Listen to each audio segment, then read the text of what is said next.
നമസ്കാരം.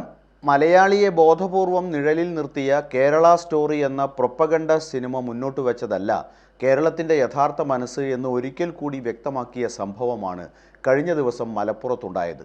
ചെറുപ്രായത്തിൽ തന്നെ മാതാപിതാക്കളെ നഷ്ടപ്പെട്ട പാലക്കാട് സ്വദേശിയായ രാജന് മലപ്പുറത്തെ ഒരു കുടുംബം നൽകിയ കരുതലിൻ്റെ കഥയാണ് ഏറെ ശ്രദ്ധേയമായത്.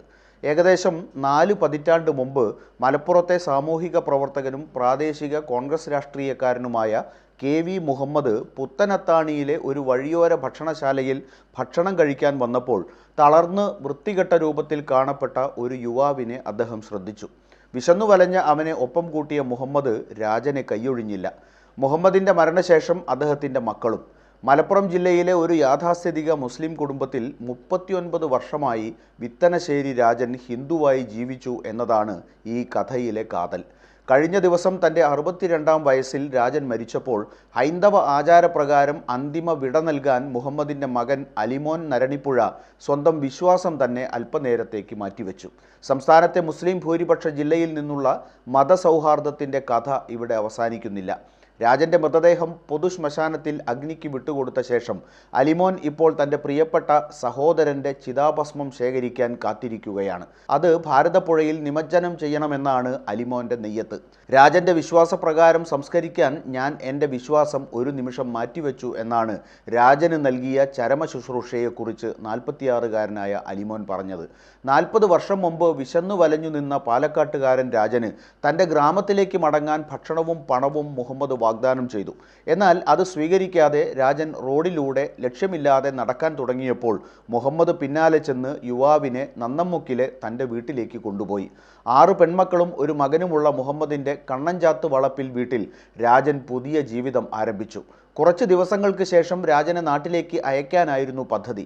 എന്നാൽ യുവാവിന് പോകാൻ സ്ഥലമില്ലാത്തതിനാലും അവനെ നോക്കാൻ അടുത്ത ബന്ധുക്കളാരും ഇല്ലാത്തതിനാലും മുഹമ്മദ് തന്നോടൊപ്പം താമസിക്കാൻ അവനെ അനുവദിച്ചു. പതിയെ രാജൻ ആ കുടുംബത്തിലെ അംഗമായി മാറി. 8 വർഷത്തിന് ശേഷം 65 വയസ്സുള്ളപ്പോൾ മുഹമ്മദ് മരിച്ചു.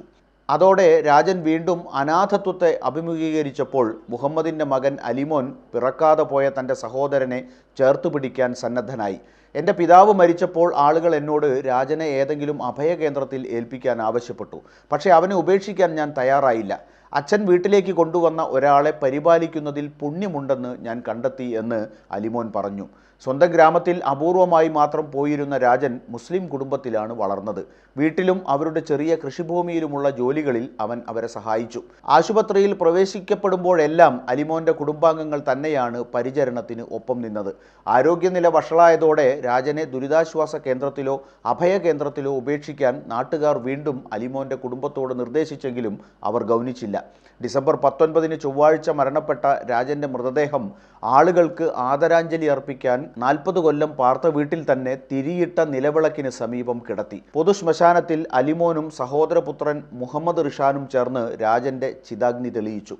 രാജൻ്റെ ആത്മാവിനു വേണ്ടി ഹിന്ദു ആചാരപ്രകാരമുള്ള എല്ലാ ചടങ്ങുകളും തങ്ങൾ ചെയ്യുമെന്നും അലിമോൻ പറഞ്ഞു.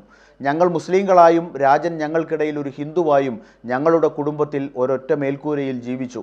ഞങ്ങൾ പള്ളിയിൽ പോയപ്പോൾ രാജൻ ഇവിടത്തെ അമ്പലത്തിൽ പ്രാർത്ഥിച്ചു. പെരുമ്പടപ്പ് ബ്ലോക്ക് പഞ്ചായത്ത് മുൻ അംഗം കൂടിയായ അലിമോൻ പറഞ്ഞ മതാതീതമായ മനുഷ്യസ്നേഹത്തിൻ്റെയും മതനിരപേക്ഷ മനസ്സിൻ്റെയും ഹൃദയസ്പർശിയായ കഥ ദേശീയ പത്രങ്ങളിൽ പോലും ഇടം പിടിച്ചത് ശ്രദ്ധേയമായി.